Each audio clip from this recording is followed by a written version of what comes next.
here we are, part 6 of our 8-week series on our beautiful Tiffany windows. And today's window is Christ and the Valiant Woman over here on the south wall. And I have to tell you, this is by far the biggest challenge of all the windows for me to preach about. And that is because unlike the other portrait windows, I'm having some microphone issues today.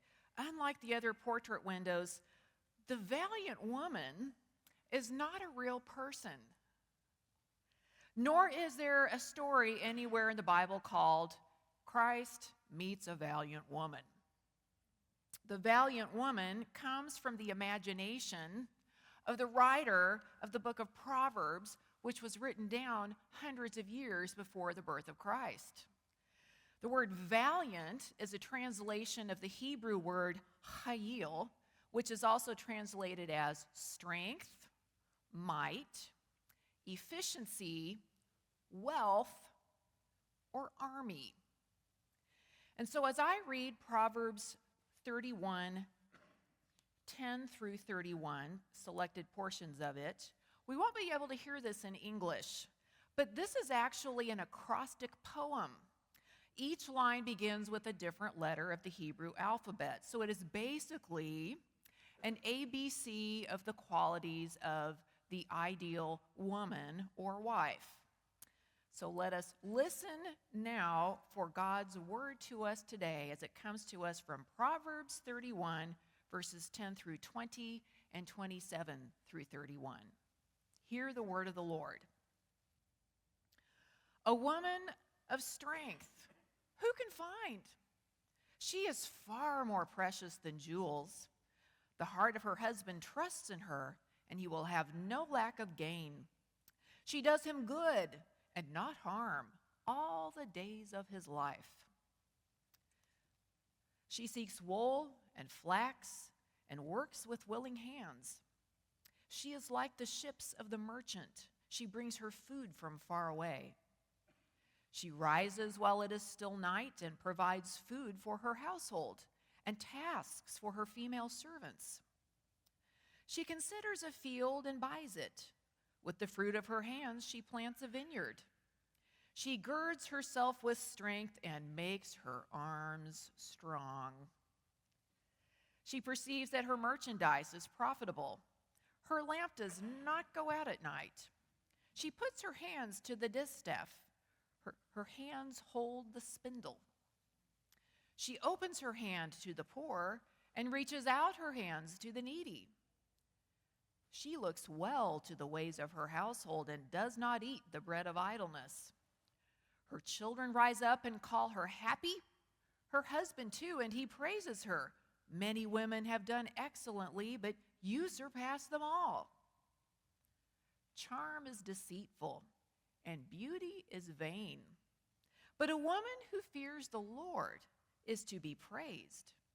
Give her a share in the fruit of her hands, and let her works praise her in the city gates. This is the word of the Lord.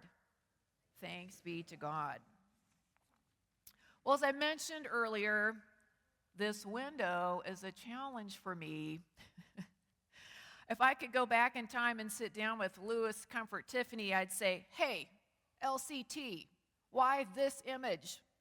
Why not depict a real person like you did with the other portrait windows? I mean, Matthew's real, John the Baptist was a real guy, Nicodemus was real.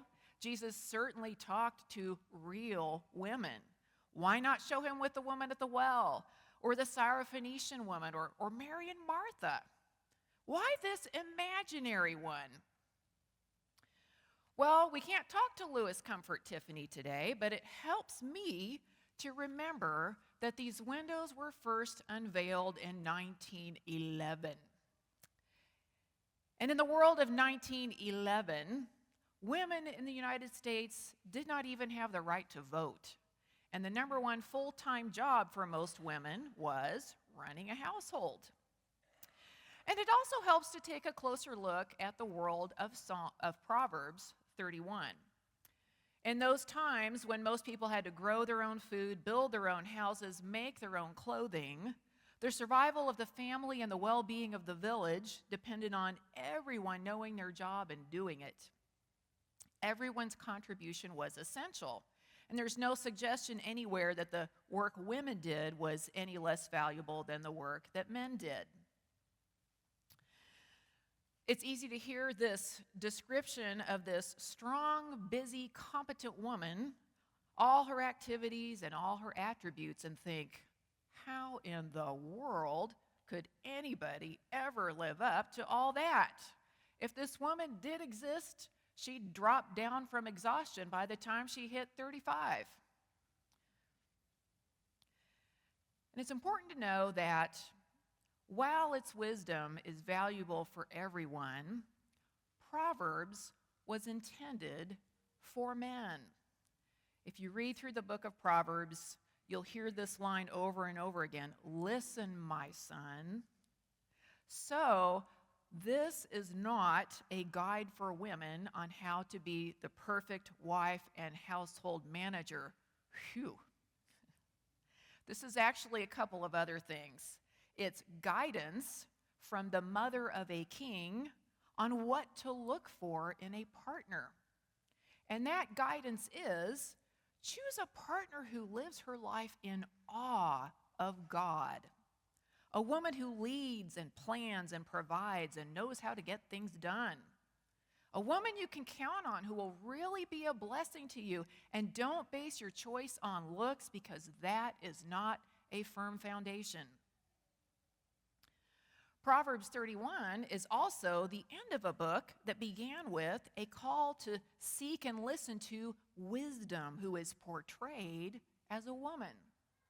So by the end of the book, which is full of advice on how to live wisely in everyday matters like relationships, work, conversation, and money, it is fitting that wisdom shows up now as the kind of life and the kind of partner a man might look forward to someday if he keeps walking in the ways of wisdom. Well, what does this idealized image of a valiant, strong, competent woman have to say to us, men and women, today? And especially, what does it have to say to us about what it means to be valiant? Well, first, it shows that God deeply cherishes the ordinary, necessary, and unglamorous tasks of everyday life. Creating a home and all that goes into it is high and holy work, whoever does it. Whether it is deep cleaning a bathroom, helping a child with a science project, fixing a broken lawnmower.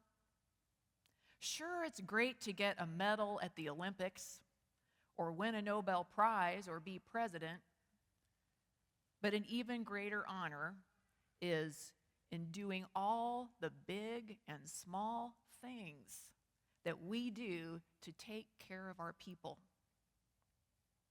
This window is a tribute to all of you who do the ordinary, necessary, and unglamorous tasks, not only to care for your families, but that go into running this church, and who do them with excellence.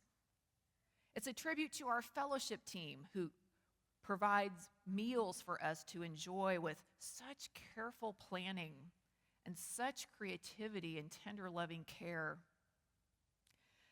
It's a tribute to our deacons, our ushers, our property committee, our office volunteers, our blessing box stalkers. All of you who work behind the scenes to help make ministry happen. This window says thank you. And second, when we look at the woman in the window and read through the description of a strong woman, it's important to pay attention to what is not there. Now, Matthew has his money table. John the Baptist has his staff. Nicodemus has his lantern. What does the woman have?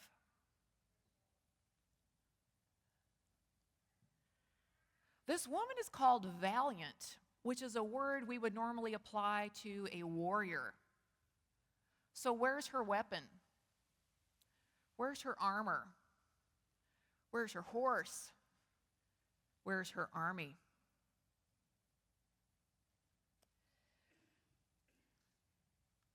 An unforgettable part of Psalm 31 is how this ideal woman doesn't just provide and care for her own family, but she opens her hand to the poor and reaches out her hands to the needy. Perhaps the reason this woman does not have a prop is because her strength flows through her hands. Hands that work, hands that feed, hands that plant, hands that reach out. As Christians, as human beings, we know it is not enough to care only for our own families. We must reach beyond the coziness and comfort of our own homes and families to share what we have with those in need. And sometimes that takes courage, especially when we're afraid we don't have enough already for ourselves and our loved ones. And sometimes it takes courage when the people in need, for whatever reason, just make us feel uncomfortable. The strong, competent woman of Proverbs 31 blesses her whole community with her efforts, and that's Christ's call to us too, feeding the hungry, clothing the naked, welcoming the stranger, as we ourselves affirm in Matthew 25. No wonder that this is the only window in the whole sanctuary where Jesus and another person are shown on exactly the same level, because these two see eye to eye.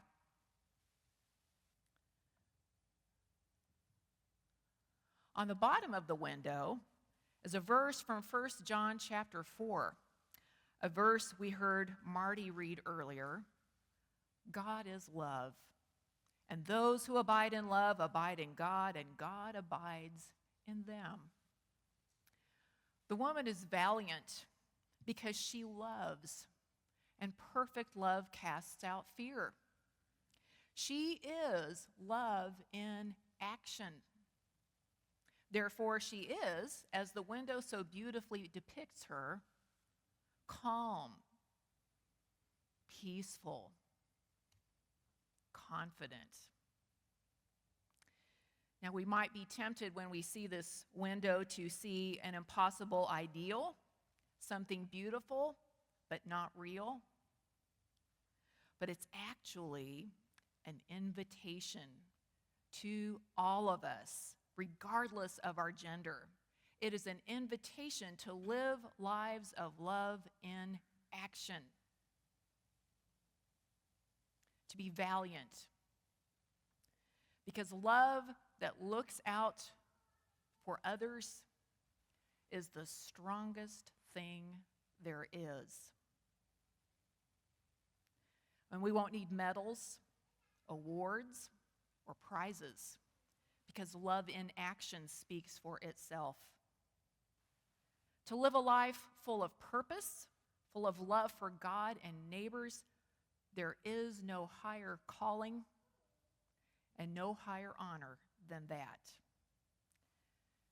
May each of us say yes to that call today.